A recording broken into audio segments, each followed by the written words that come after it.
Hello friends, आज मैं इस वीडियो में ये बताने वाली हूँ कि जो ये है राजनीति शास्त्र का क्लास 10 का है, भारतीय भवन का बुक। इसमें ये चैप्टर हैं बहुत सारे, जो कि 9 चैप्टर हैं। तो इसमें आज मैं फर्स्ट चैप्टर शुरू कर रही हूँ, लोकतंत्र में सत्ता की भागीदारी। तो यहाँ से ये चैप्टर शुरू हो रहा है, लोकतंत्र में सत्ता की भागीदारी। लोकतंत्र मतलब ये जो चैप्टर का नाम है कि लोकतंत्र में सत्ता की भागीदारी। लोकतंत्र हमारा होता है, इसमें क्या होता है, सिर्फ जनता का शासन होता है। लोकतंत्र में जनता अपने प्रतिनिधि को चुनकर भेजता है और वो शासन करते हैं। तो इसमें सत्ता की भागीदारी का ये मतलब है कि सत्ता में जो लोग बैठे हैं वो तो विभिन्न प्रकार के लोगों द्वारा चुनकर आए हैं। उसमें बहुत सारे धर्म के लोग होंगे, बहुत सारे रीति रिवाज के लोग चुनकर उनको भेजे होंगे। इसीलिए है कि लोकतंत्र में सत्ता की भागीदारी कैसे उसके सत्ता की भागीदारी के कारण हमारे जो लोकतंत्र में बहुत सारे समाज के लोग हैं वो अपने शासन के लिए बहुत सारे ऐसे धर्म के लोग हैं जो उनको चुनकर भेजे हैं। तो वो जब आएंगे यहाँ शासन करने तो बहुत सारा सामाजिक विभेद होगा। इसके बारे में इस चैप्टर में बताया गया है। और कुछ इसमें ये भी बताया गया है कि कैसे इसके बीच सामंजस्य बैठाकर लोकतंत्र को क्या किया जा सकता है, अच्छे से चलाया जा सकता है। तो इसमें ये दिया गया है थोड़ा सा परिचय में कि 9वीं कक्षा में लोकतंत्र के सैद्धांतिक पहलुओं का अध्ययन किया गया था। मतलब क्या कि 9वीं जो कक्षा था पिछला, उसमें लोकतंत्र के सिर्फ सिद्धांतिक बातों को पढ़ाया गया था कि लोकतंत्र है क्या, इसमें संविधान कैसे बना, लोकतंत्र कैसे काम करता है, इसमें सरकार का गठन कैसे होता है, ये सब चीज़ें इसमें पढ़ा गया था। अब 10वीं कक्षा में क्या पढ़ना है, व्यवहारिक पहलुओं को कि लोकतंत्र व्यवहार में कैसे काम करता है। तो इसमें ये पढ़ना है।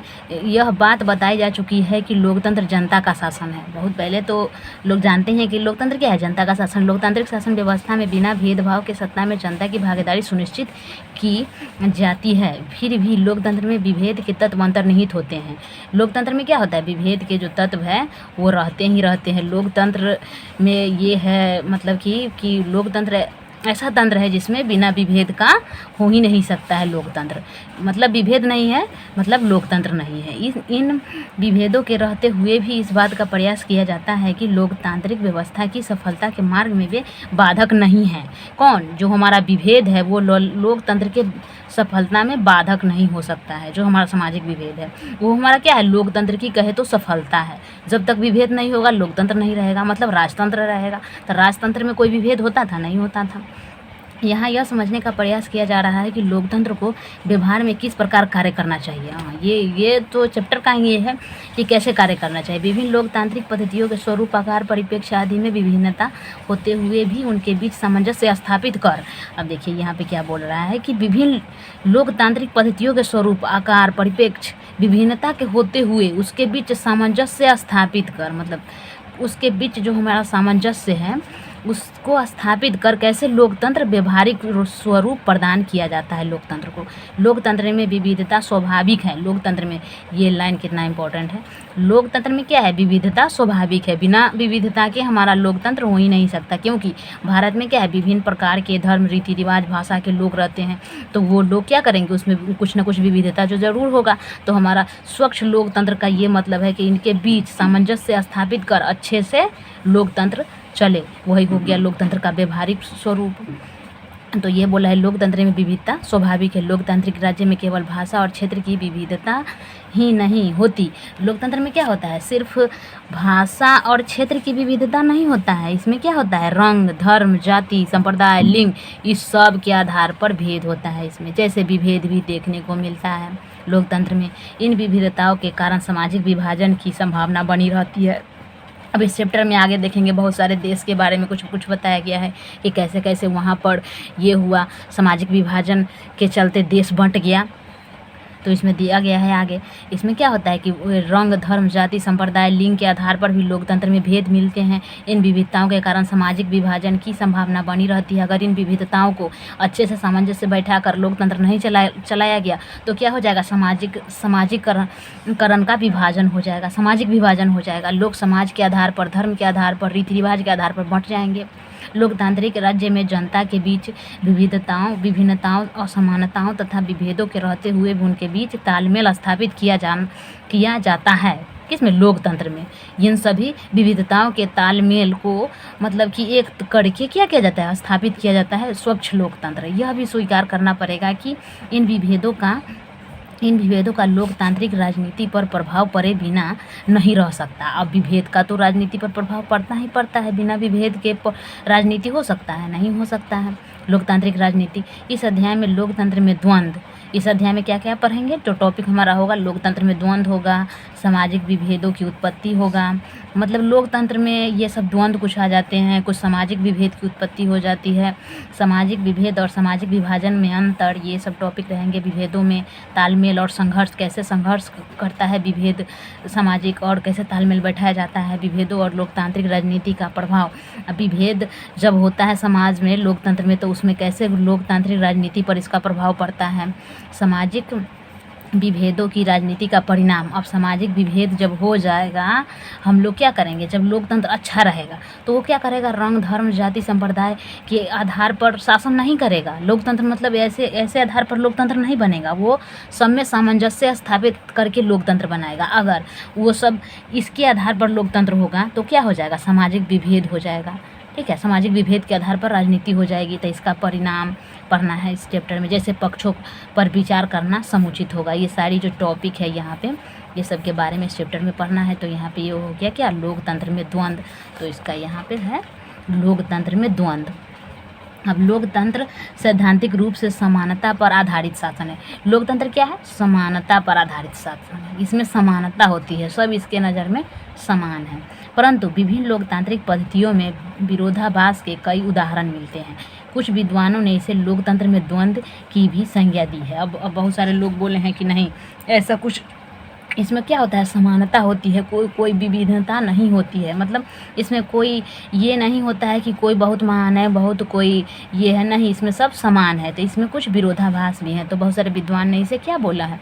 लोकतंत्र में द्वंद्व। तो कुछ विद्वानों ने इसे लोकतंत्र में द्वंद्व की संज्ञा दी। अमेरिका जैसे लोकतांत्रिक देश में श्वेत और अश्वेत, वहाँ पे लोकतांत्रिक जो देश है तो वहाँ पे क्या होता है? श्वेत और अश्वेत के अंतर स्पष्ट रूप से सामने आया है, और वहाँ के नागरिकों को नागरिक अधिकार के लिए आंदोलन करने के लिए बाध्य होना पड़ा। अब अमेरिका में दो तरीके से लोकतांत्रिक व्यवस्था के लिए लोग क्या किए? श्वेत और अश्वेत में वहाँ पे होता है। भारत में जाति के आधार पर होता है और धर्म के आधार पर, वहाँ पे श्वेत और अश्वेत के आधार पर होता है। लोकतांत्रिक में जो राजनीति होती है वो श्वेत और अश्वेत के आधार पर होता है, और भारत में जाति और धर्म के आधार पर होता है। और क्या आयरलैंड है? आयरलैंड में कैथोलिकों और प्रोटेस्टों के बीच संघर्ष। अब आयरलैंड जो देश है वहाँ पे क्या हुआ था? कैथोलिक और प्रोटेस्टेंट जो समुदाय था उसके बीच क्या हुआ था? संघर्ष हुआ था। भारत में एक क्षेत्र का दूसरे क्षेत्र के लोगों से नफरत आदि लोकतांत्रिक विरोधाभास या द्वंद्व को दर्शाता है। अब तीन तरीके से यहाँ पे दर्शाता है लोकतंत्र में द्वंद्व का। अमेरिका में देखें कि श्वेत और अश्वेत के आधार पर द्वंद्व है, ठीक है, और आयरलैंड में कैथोलिक और प्रोटेस्टेंट के आधार पर है, और भारत में क्या है? क्षेत्रवाद है। यहाँ पे एक क्षेत्र के दो, जैसे बिहार के लोग कहीं जाते हैं तो उनको बोलता है कि नहीं बिहारी अच्छा नहीं है, ये है वो है, यहाँ क्षेत्रवाद है। ठीक है, लोकतांत्रिक विरोधाभास या द्वंद्व को दर्शाता है। यदि हम भारत का उदाहरण पेश करें तो इस तरह के लोकतांत्रिक विरोधाभास की कई घटनाएं सामने आएंगी। ये सभी क्या है? ये जो घटनाएं इसमें बताया गया है ये सब क्या है? हमारा लोकतंत्र में द्वंद्व के कुछ उदाहरण है। जो लोकतांत्रिक देश में ऐसा नहीं होना चाहिए, ये जो कि बहुत ही गलत है। ऐसा लोकतांत्रिक जो देश रहता है उसमें ऐसा नहीं होता है।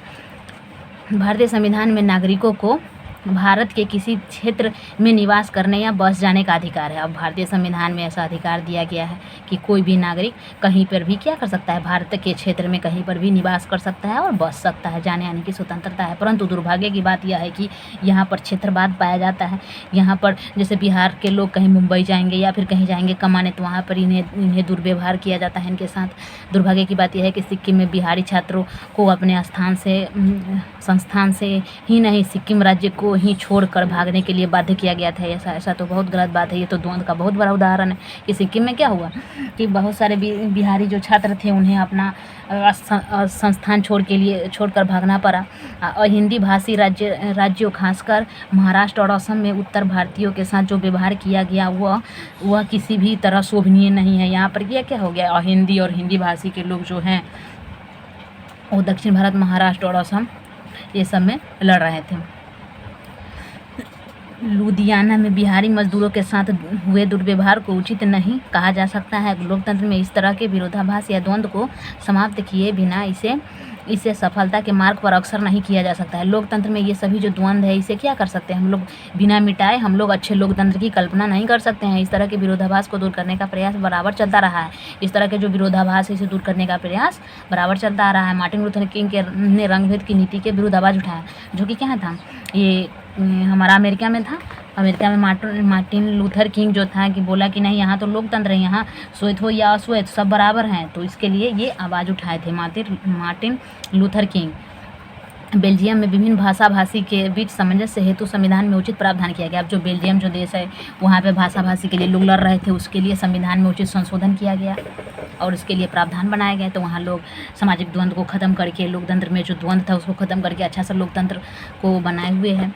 और अब यहाँ पे दूसरा का हमारा जो पॉइंट है सामाजिक विभेदों की उत्पत्ति, जो कि यहाँ पे है लोकतंत्र में द्वंद्व है, उसके बाद है सामाजिक विभेदों की उत्पत्ति। तो सामाजिक विभेद की उत्पत्ति कैसे हो जाता है लोकतंत्र में? किसी भी समाज में विभेदों की उत्पत्ति अनेक कारणों से होती है। किसी भी समाज में क्या होता है, विभेद की जो उत्पत्ति होती है अनेक कारणों से होती है। इसमें एक कारण नहीं होता है, अनेक कारण होता है। प्रत्येक समाज में विभिन्न भाषा, अब यहाँ तो पहले भी इसके जो विषय प्रवेश है इसमें तो पढ़ चुके हैं हम लोग। यहाँ पे क्या होता है, भारत में बहुत सारा विभिन्न भाषा, धर्म, रीति रिवाज, संप्रदाय एवं क्षेत्र के लोग रहते हैं। स्वभाव है कि इन सबों के आधार पर उनमें विभेद बना रहता है। सामाजिक विभेद का सबसे मुख्य कारण जन्म को माना जाता है। आप देखिए इसमें क्या माना जाता है, सामाजिक विभेद का सबसे बड़ा कारण जन्म को माना जाता है। किसी भी व्यक्ति का जन्म किसी परिवार विशेष में होता है, उस परिवार का संबंध किसी न किसी जाति, समुदाय, धर्म, भाषा, क्षेत्र से अवश्य होता है। स्वाभाविक है कि व्यक्ति विशेष का संबंध भी उसी जाति, समुदाय, धर्म, भाषा, क्षेत्र से होता होगा। इस प्रकार जाति, समुदाय, धर्म, भाषा, क्षेत्र के नाम पर सामाजिक विभेद की उत्पत्ति हो जाती है। इन सबों के अतिरिक्त भी अनेक सामाजिक विभेद उत्पन्न हो जाते हैं। मतलब ये है कि जो हमारा जो सामाजिक विभेद है वो किसी न किसी, जो जब कोई व्यक्ति जन्म लेता है तो किसी न किसी जाति, धर्म, समुदाय से रिलेटिव होता है। तो उसके आधार पर क्या हो जाता है कि वो फलना धर्म से जन्म लिया है या फलना जाति का है, ये हमारा सामाजिक विभेद हो जाता है, जिनका जन्म से कोई लेना देना नहीं होता। कुछ व्यक्तिगत विभेद भी कुछ व्यक्तिगत विभेद भी होते हैं, सामाजिक विभेद उत्पन्न करने में सहायक होते हैं। जैसे लिंग भी क्या है, हमारा सामाजिक विभेद उत्पन्न करने में सहायक होता है। रंग, नस्ल, धन, ये सब क्या है, ये सब जो चीज़ें हैं ये सब भी सामाजिक विभेद उत्पन्न करते हैं। सामाजिक विभेद कहने का क्या मतलब, ये है कि हम समाज में भेद कैसे कर रहे हैं, समाज को बांट कैसे रहे हैं। तो इसके लिए हमारा हो जाता है एक जन्म, जो कि किस परिवेश में जन्म लिया, उसके बाद लिंग हो जाता है, रंग हो जाता है, नस्ल, धन आदि के आधार पर विभेद लोगों में पाया जाता है। सब के आधार पर विभेद पाया जाता है और कालांतर में भी सामाजिक विभेद का स्वरूप ले लेता है और बाद में क्या हो जाता है, सामाजिक विभेद का रूप ले लेता है। स्त्री पुरुष, काले गोरे, लंबे नाटे, सब के आधार पर भेद पाया जाता है। सामाजिक विभेद में परिवर्तन हो जाते हैं। तो हमारा क्या है, ये सामाजिक विभेद की उत्पत्ति है। इसमें थोड़ा सा और है, जन्म के अतिरिक्त व्यक्तिगत पसंद से भी सामाजिक विभेद। अब व्यक्तिगत पसंद से भी क्या होता है, सामाजिक विभेद होता है। कई व्यक्ति धर्म परिवर्तन करके एक अलग समुदाय बना लेता है। बहुत सारे लोग हैं जो धर्म परिवर्तन करके अलग समुदाय बना लेते हैं। कुछ लोग अंतर्जातीय विवाह कर अपनी अलग पहचान बना लेते हैं। कुछ लोग अपने परिवेश की परंपराओं से हटकर अलग अलग विषय का अध्ययन करके पेशे, उद्योग, धंधे तथा सांस्कृतिक गतिविधियों का चयन कर अपनी अलग पहचान बना लेते हैं। बहुत सारे लोग ऐसे हैं जो जिस परिवेश में जन्म लेते हैं उसको नहीं मानते हैं। कुछ अलग धर्म परिवर्तन कर देते हैं, कुछ अंतर्जातीय विवाह करके या फिर कोई अन्य विषय पढ़कर या पेशा अपना कर क्या कर लेते हैं, अपना धर्म को बदल लेते हैं, अलग पहचान बना लेते हैं, सामाजिक समूह के भी सदस्य बन जाते हैं। इस तरीके से भी सामाजिक विभेद उत्पन्न होते हैं जिनका जन्म से कोई संबंध नहीं होता है। यह भी माना जाता है कि सामाजिक विभेद ही सामाजिक विभाजन और सामाजिक संघर्ष के लिए मूल तत्व के लिए उत्तरदायी है। हाँ, ये तो बहुत ही इम्पोर्टेंट है कि हमारा जो सामाजिक विभेद है वही क्या होता है, सामाजिक विभाजन और सामाजिक संघर्ष के मूल तत्व के लिए उत्तरदायी है। जब समाज में विभेद नहीं होगा तो हमारा क्या होगा, ना समाज के विभाजन होगा, ना समाज में संघर्ष होगा। क्यों लोग संघर्ष करेंगे जब सबको बराबर अधिकार दिया जाएगा, जब सबको बस समान माना जाएगा। कोई गरीब है, कोई अमीर है, कोई लंबा है, कोई गोरा है, कोई नाटा है। इसके आधार पर अगर हमारे समाज में विभेद नहीं होंगे तो हमारा समाज का विभाजन नहीं होगा। अगर जब तक विभेद रहेगा तब तक क्या होगा, समाज का विभाजन होते रहेगा और समाज में लोग संघर्ष करते रहेंगे। तो इसीलिए यहाँ पे बोल रहा है कि सामाजिक विभेद ही सामाजिक विभाजन और सामाजिक संघर्ष के मूल रूप से उत्तरदायी है। विविधता अच्छी चीज़ है, हाँ विविधता तो अच्छी चीज़ है, परंतु यह राष्ट्र के लिए घातक भी है। धर्म, क्षेत्र, भाषा, संप्रदाय, जाति आदि के नाम पर आपस में उलझना राष्ट्र को कमज़ोर बना देता है। अगर हम अपने ही देश में इस सब चीज़ के आधार पर उलझे रहेंगे कि हाँ धर्म के आधार पर कुछ नियम कानून बनाना है, धर्म के आधार पर लोग, अभी वर्तमान में ये हो रहा है कि महाराष्ट्र में हमारे जो धर्म के आधार पर लोग हनुमान चालीसा के लिए लड़ रहे हैं, ये सब अच्छी बात नहीं है। धर्म, क्षेत्र, भाषा, संप्रदाय, जाति, ये सब के आधार पर अगर हम अपने ही देश में लड़ते रहेंगे तो हम आगे के विकास के बारे में सोच नहीं सकते हैं। इसलिए क्या है, विविधता अच्छी चीज़ है, लेकिन वो राष्ट्र के लिए घातक भी हो सकता है। जब इसके आधार पर लोग लड़ने लगे तब वो क्या कर सकता है, राष्ट्र को कमज़ोर बना देगा जब लड़ने लगेंगे लोग तो। परंतु विविधता कभी कभी सामाजिक एकता को बनाए रखने में भी सहायक सिद्ध होती है। अब कभी कभी क्या होता है, विविधता सामाजिक एकता को बनाए रखने में सहायक सिद्ध होती है। ये ऐसे अनेक उदाहरण देखने को मिलते हैं जब संकट की घड़ी में विभिन्न संप्रदाय, जाति, धर्म, जाति के लोग आपसी विभेद को त्याग कर एकजुट हो जाते हैं। जब कोई संकट आता है तो बहुत सारे धर्म के ऐसे लोग होते हैं जो कहते हैं कि नहीं, हम पहले मानव है उसके बाद कोई धर्म है, तो ये सब बातें अच्छी बातें हैं। प्राकृतिक आपदा तथा देश पर आक्रमण की घड़ी में ऐसे नज़र स्पष्ट रूप से देखते हैं, कम देखते मिलते हैं। प्राकृतिक आपदा कोई आती है या देश पर कोई आक्रमण करता है तो ऐसा ही कोई नज़ारा देखने को मिलता है। जैसे कि अभी यूक्रेन में हो रहा है, रसिया यूक्रेन पर हमला किया है, तो वहाँ पे बहुत सारे लोगों ने उनका डटकर सामना किया है। उसमें नहीं देखा कि हम कौन जात से हैं या फिर कौन धर्म से है, ये सब नहीं देखा। उसमें भिन्न भिन्न जाति के लोग भी समान धर्म में आस्था रखते हुए सामाजिक विभेद को मिटाने में सहायक होते हैं। बहुत सारे ऐसे जो लोग होते हैं वो क्या करते हैं, सभी धर्म में आस्था रखते हैं। वो कहते हैं कि नहीं, कोई भी धर्म एक महान नहीं है, सब धर्म अच्छा है।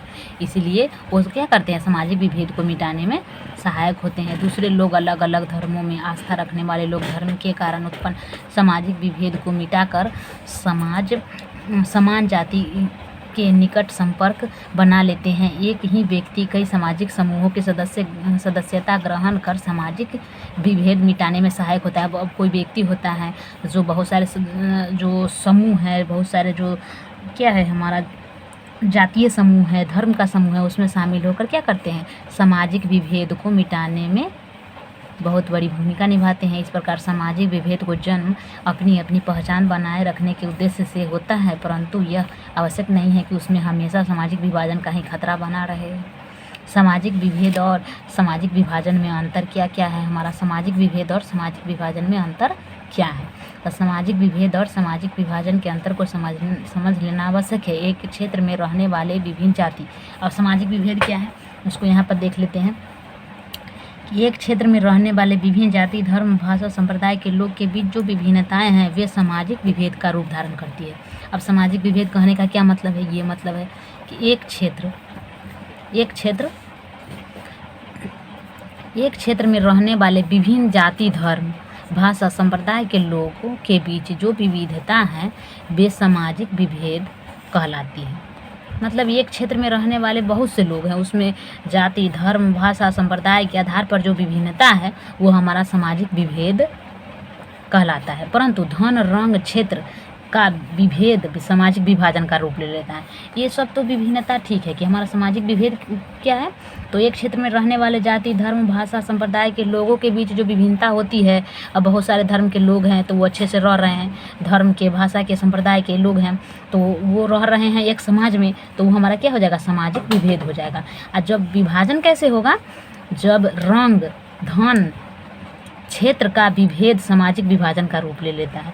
जब रंग, धन और विभेद, धन, रंग के आधार पर अगर समाज का विभाजन हो जाए तो हमारा क्या हो जाता है, सामाजिक विभाजन हो जाता है।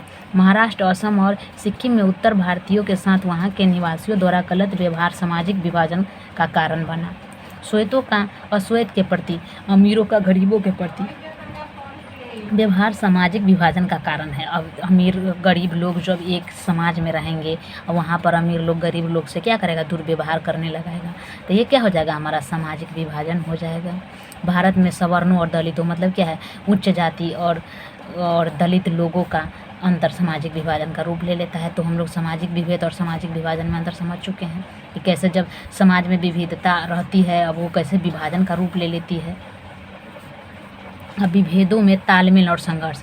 अब ये है कि हमारा जो सामाजिक विभेद है उसमें लोग तालमेल बैठाकर कैसे रहेंगे और ये संघर्ष नहीं होगा। ठीक है, तो लोकतंत्र में विविधता स्वाभाविक है, जो कि हम लोग बहुत पहले ही इस चैप्टर में पढ़ चुके हैं कि लोकतंत्र में क्या है, विविधता बना रहना स्वाभाविक है, परंतु विविधता में एकता भी लोकतंत्र का एक गुण है। अब ये जो है हमारा लोकतंत्र में विविधता स्वाभाविक है, लेकिन विविधता में एकता भी लोकतंत्र का ही एक गुण है। अधिकांश लोकतांत्रिक राज्यों में धर्मनिरपेक्षता के सिद्धांत को गले लगाया गया है। अब बहुत सारे लोकतांत्रिक जो देश है उसमें क्या कहा गया है कि नहीं, हमारा जो देश है वो क्या है, धर्मनिरपेक्ष देश है, किसी खास धर्म को बढ़ावा नहीं देगा, यह सर्वधर्म को बढ़ावा देगा। धर्मनिरपेक्ष राज्य में विभिन्न धर्म के अनुयायी मिलजुल कर रहते हैं, उनमें यह धारणा विकसित हो जाती है कि उनके धर्म अलग अलग अवश्य हैं, परंतु उनका राष्ट्र एक है।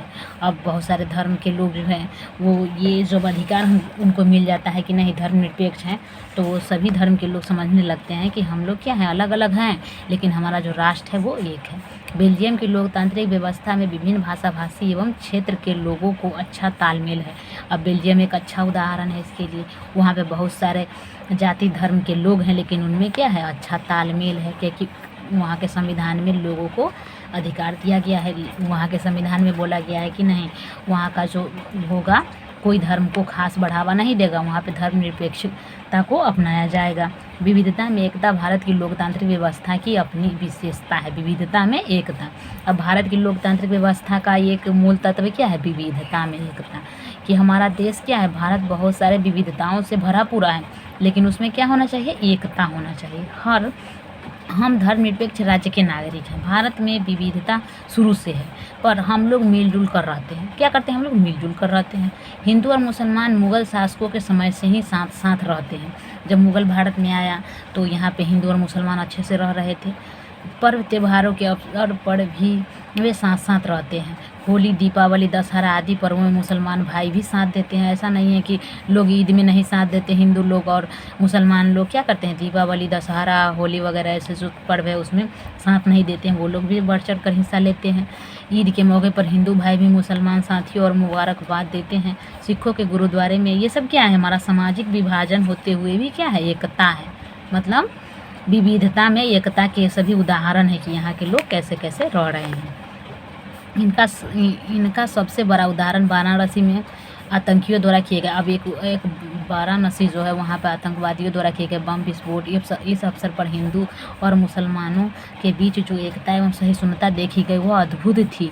दोनों समुदायों के लोगों ने मिलकर इस संकट का डटकर सामना किया। जैसे कि वहाँ पे वाराणसी में कोई आतंकवादी था, जो कि बहुत सारे ऐसी घटना हुआ था, वहाँ पर हिंदू मुसलमान दोनों ने मिलकर उसका सामना किया था। मंदिरों के शहर वाराणसी में, मंदिर का शहर कहा जाता है वाराणसी में, नाजनीन नामक एक मुस्लिम लड़की ने हनुमान चालीसा को उर्दू में लिपिबद्ध कर सर्वधर्म समन्वय का एक उत्कृष्ट उदाहरण पेश किया। ये देखिए कितना अच्छा बात है कि हमारा हनुमान जो चालीसा है, जो हिंदुओं का एक बहुत अच्छा ये है, बहुत अच्छा तक माना जाता है। तो इसमें क्या किया था, जो एक नाजनीन नाम की जो लड़की थी वो इसका उर्दू में अनुवाद करके बहुत अच्छे से क्या किया, सर्वधर्म समन्वय का उदाहरण पेश किया। वाराणसी की अनेक मुस्लिम लड़कियां की सोच नाजनीन से मिलती जुलती है। गैर सरकारी संगठन विशाल भारत संस्थान से जुड़ी ये मुस्लिम युवतियां देश में सांप्रदायिक सौहार्द को बनाए रखने के लिए हनुमान चालीसा का नियमित पाठ भी करती है। भारत ही नहीं, अन्य लोकतांत्रिक व्यवस्थाओं में भी इस तरह के उदाहरण मिलते हैं। नीदरलैंड, यहाँ पे अब कुछ आ गया आयरलैंड और नीदरलैंड में ईसाई धर्म के अनुयायी निवास करते हैं। आयरलैंड और नीदरलैंड जो देश है उसमें क्या करते हैं, ईसाई धर्म के अनुयायी निवास करते हैं, परंतु ईसाई धर्मावलंबी भी दो समूहों में बटे हैं। अब ईसाई धर्म यहाँ पे दो समूहों में बटा है, दोनों जगहों पे, आयरलैंड और नीदरलैंड में। तो उसमें क्या है, प्रोटेस्टेंट और कैथोलिक है। आयरलैंड में दोनों समूहों में घोर विविधताएं व्याप्त है। अब आयरलैंड जो देश है उसमें क्या है, घोर विविधताएं व्याप्त है, परंतु अब देखो यह है कि आयरलैंड और नीदरलैंड दोनों में ईसाई धर्म रहते हैं, लेकिन ईसाई धर्म दो भाग में बंट गया है, प्रोटेस्टेंट और कैथोलिक।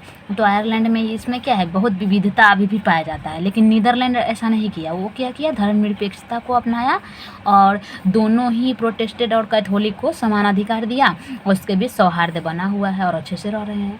सामाजिक विभेद का एक पक्ष पर विचार किया गया है।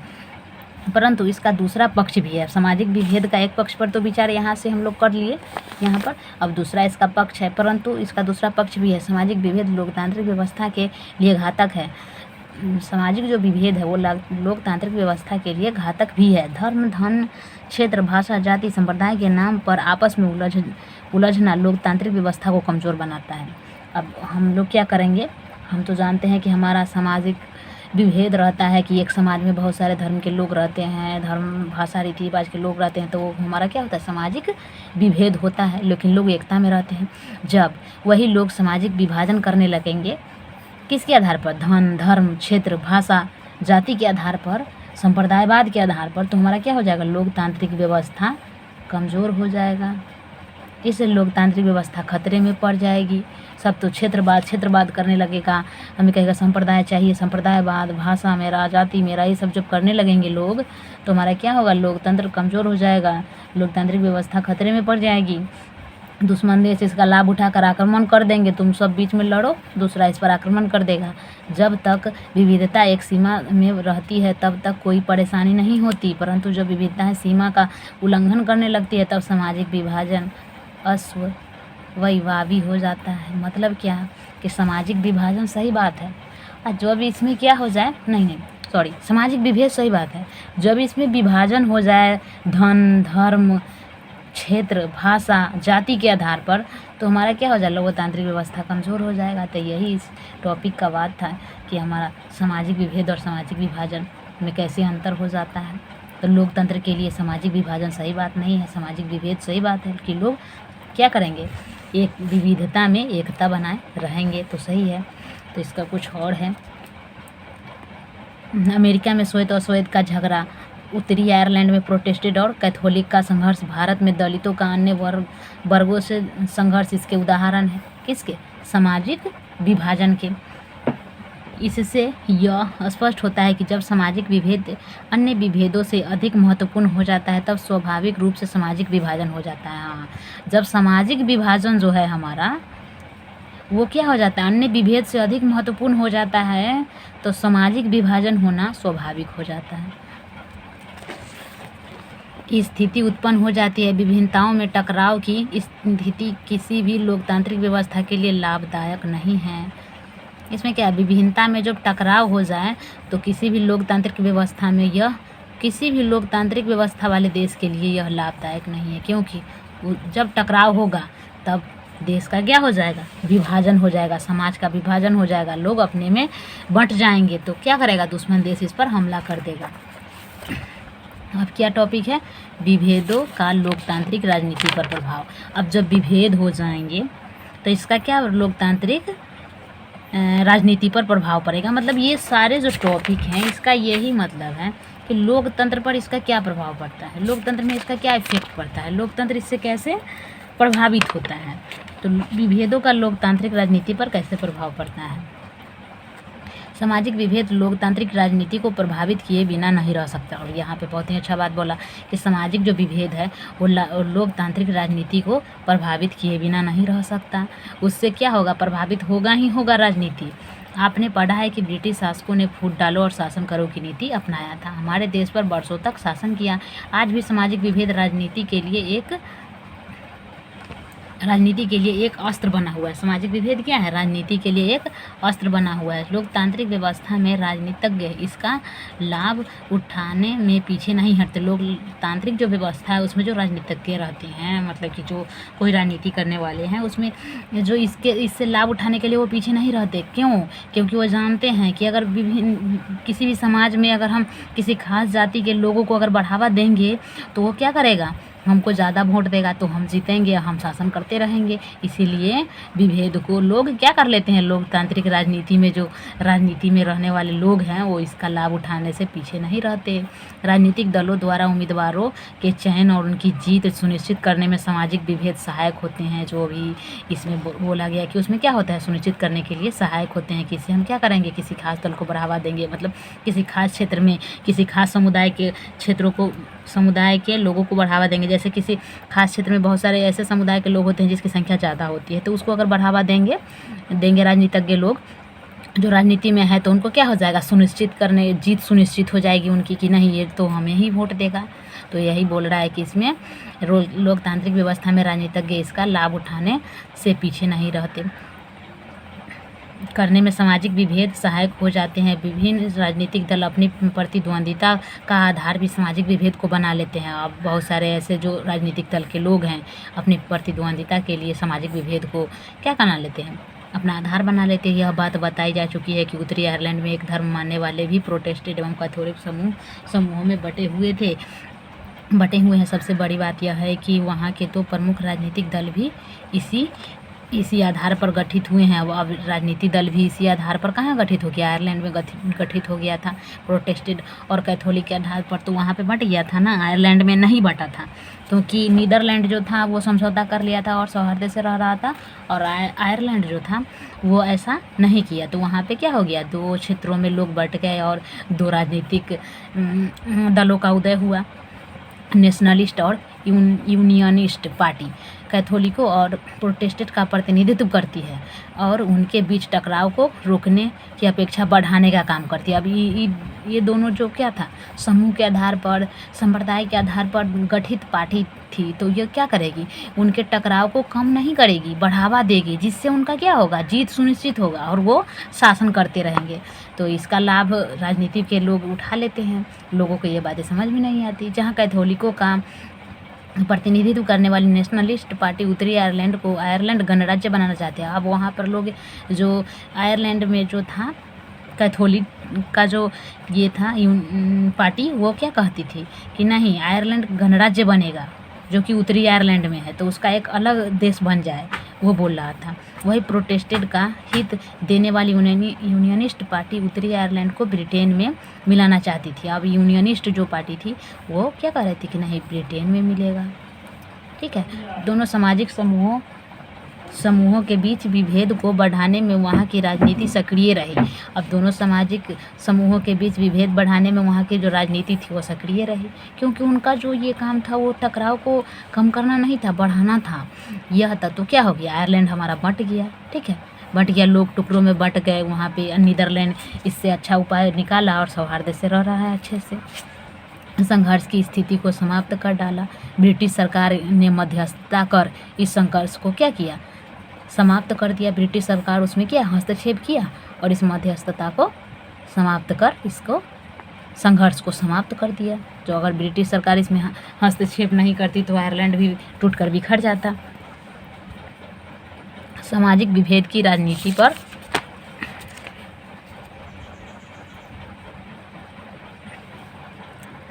सामाजिक विभेद की राजनीति का परिणाम। अब सामाजिक विभेद के आधार पर राजनीति करेंगे तो इसका क्या परिणाम होगा, जो इसमें देखना है।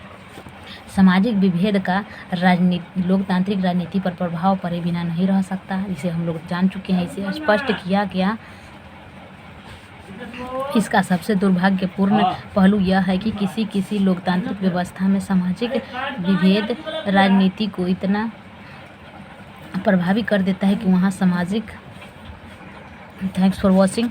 इसका अगला वीडियो में मैं बना दूँगी अगले वीडियो में।